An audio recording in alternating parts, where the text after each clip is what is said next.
One whisper from a mysterious girl revealed that my own company had planted prohibited substances in my pocket to frame me for their organized scheme. Now the Internal Security Service is closing in, and I have seconds to escape a heavy criminal charge that will end my life forever. The rain was coming down in sheets, blurring the neon signs of the city into smudges of red and blue light. I was running late for the last train to the suburbs, my leather briefcase banging against my hip with every frantic stride. The station was a cavern of echoes smelling of damp wool, stale coffee, and the metallic tang of the tracks. I reached for my back pocket to grab my transit card, and my heart skipped a beat. Nothing. I patted my other pockets, then my jacket. My wallet, the one containing my ID, my corporate credit cards, and the keys to my safe box, was gone. Panic, cold and sharp, began to rise in my throat. I spun around, scanning the wet tiles of the concourse, retracing my steps in my mind. Had I dropped it at the coffee kiosk?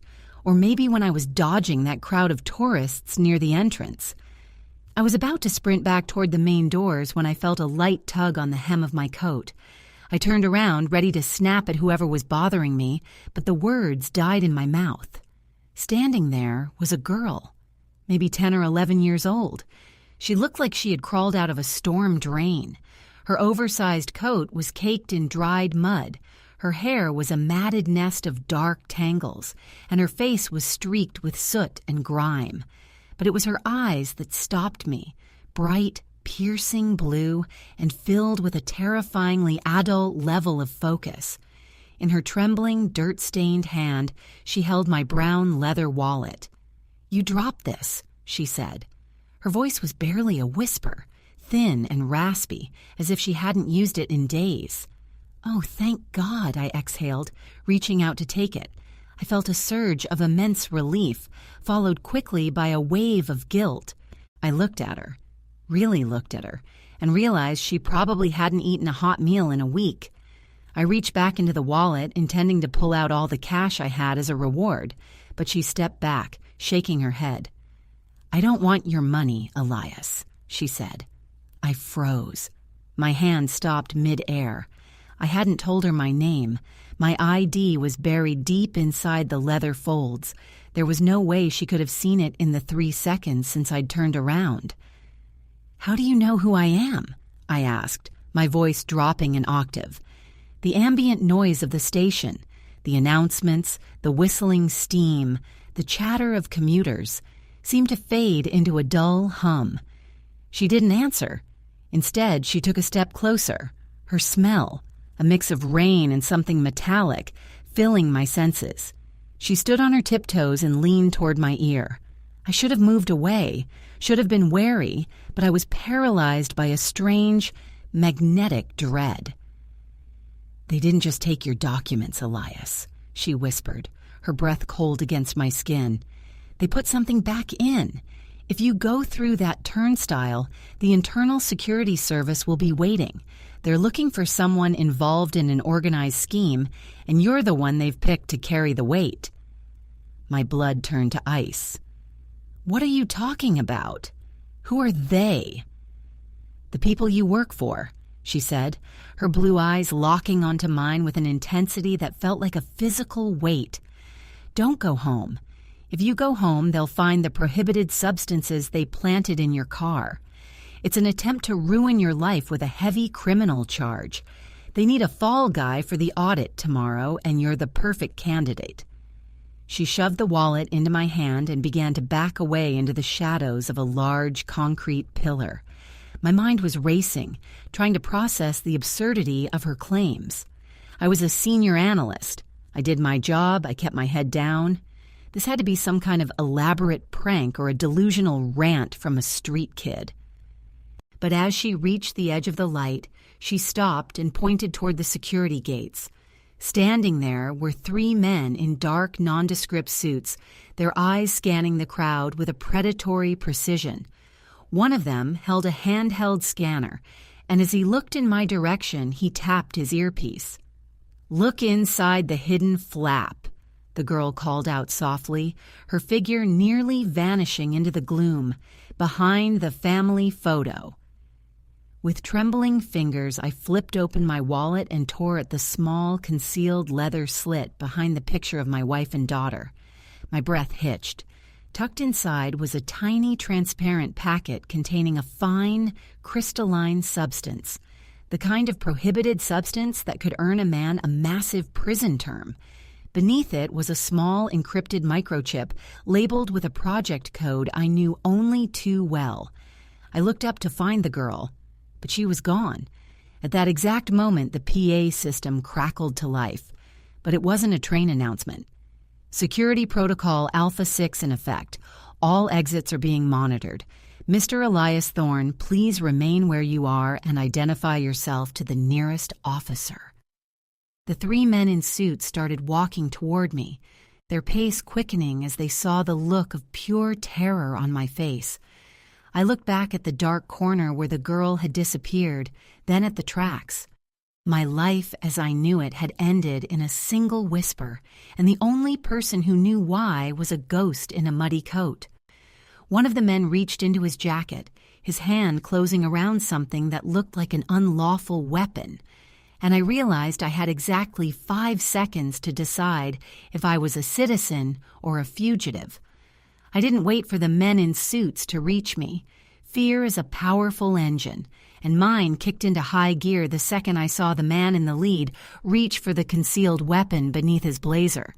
I spun on my heel and bolted, not toward the exits, where I knew they'd have more men waiting, but toward the service corridors used by the janitorial staff. "Stop him!"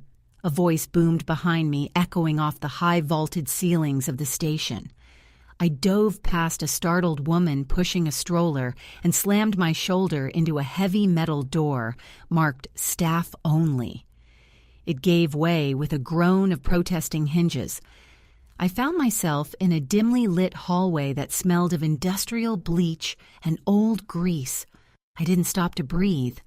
I ran, my heart hammering against my ribs like a trapped bird. Every shadow looked like an operative. Every drip of water sounded like a footstep. How did they do it?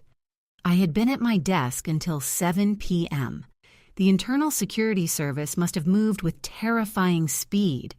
The organized scheme she mentioned, the group behind the corporate embezzlement I'd been unknowingly auditing, wasn't just a handful of corrupt executives. It was a network. And I was the sacrifice they were offering to the auditors to keep the rest of the structure hidden. I turned a corner and nearly collided with a stack of crates. I scrambled over them, my hands slipping on the damp wood, and found myself in a narrow maintenance shaft leading toward the subway tunnels. "Elias! This way!" The voice was a hiss coming from a vent near the floor. It was her, the girl. She was crouched in a crawlspace, her dirt-smudged face barely visible in the gloom.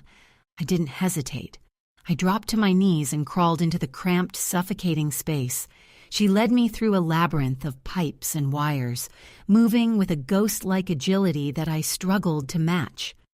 Finally, we emerged into an abandoned utility room deep beneath the city streets.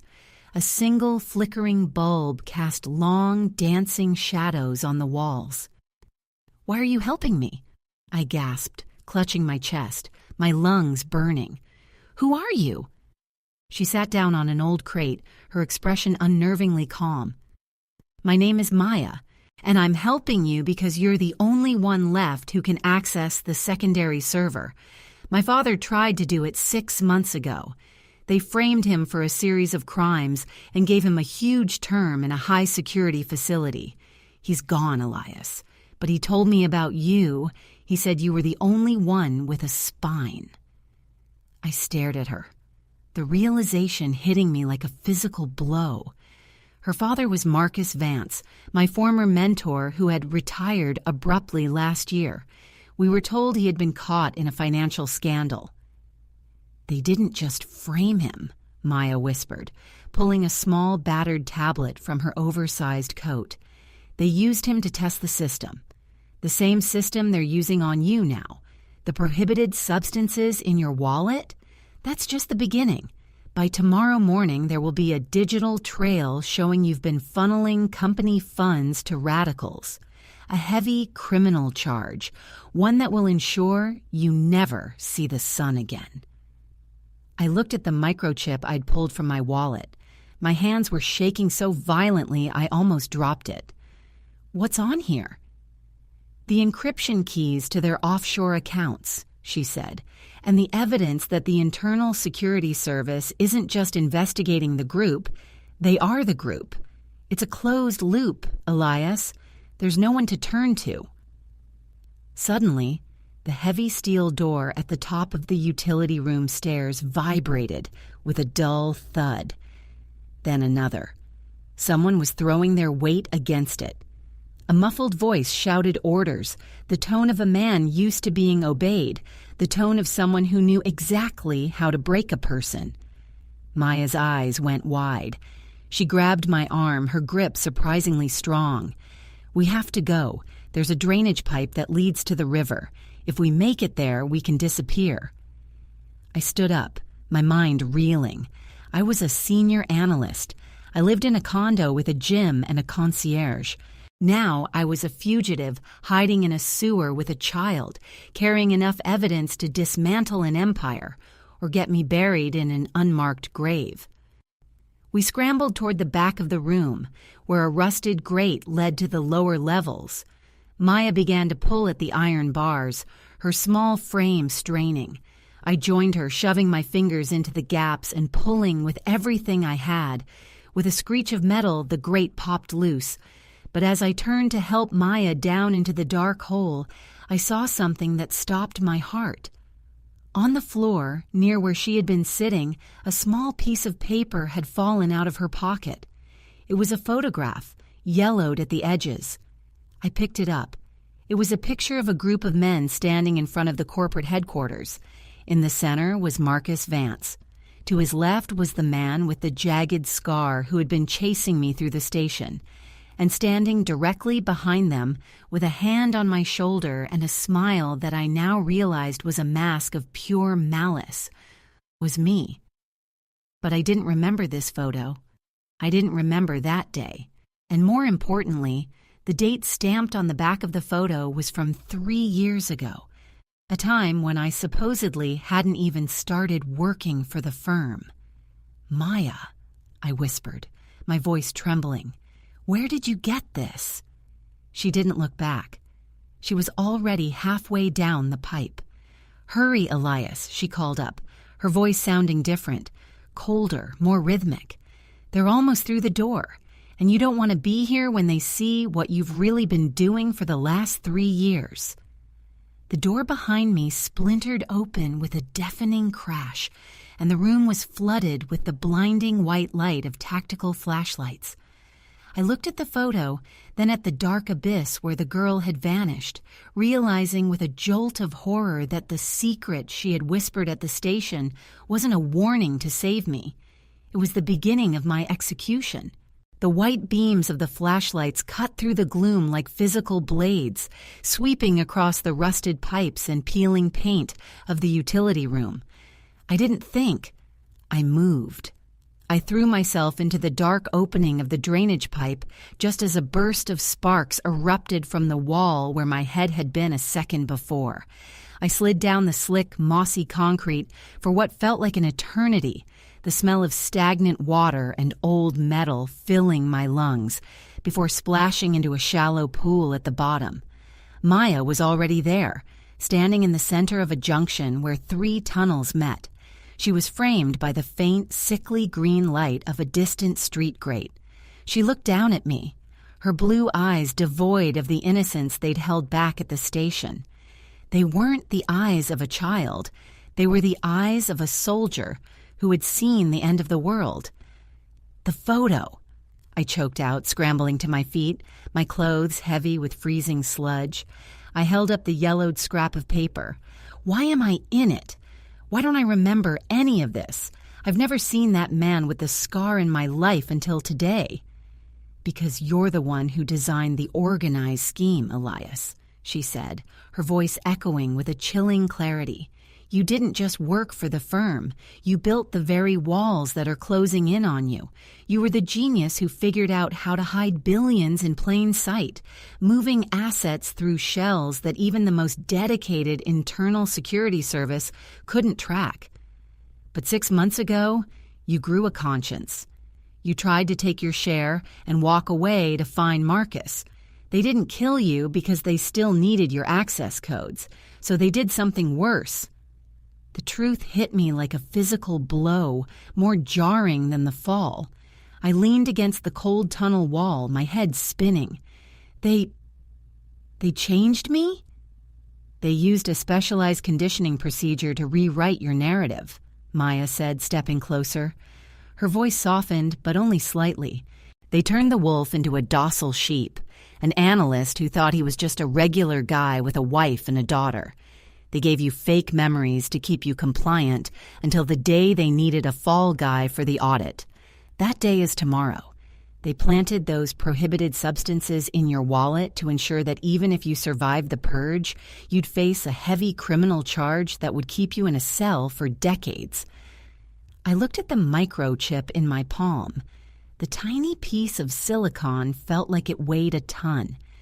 If I'm who you say I am, then I didn't just put evidence on here. No, Maya said, a small grim smile touching her lips. You put the kill switch. You were always paranoid, Elias. Even when you were the architect, you knew they'd eventually turn on you. You hid the master encryption keys in the one place they'd never think to look. Inside a hidden partition of your own personal file, masked by the digital signature of a family that doesn't even exist. You whispered the location to my father before they wiped you. He spent his last days of freedom finding me and telling me to wait for you at the station. A heavy thud echoed from the pipe I'd just descended. They were coming. We ran.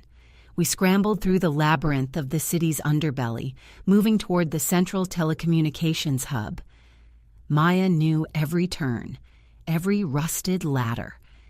We reached a massive iron door, the heart of the city's digital grid. I fumbled with the microchip, my fingers slick with grease and sweat. My muscle memory took over. I didn't need to think.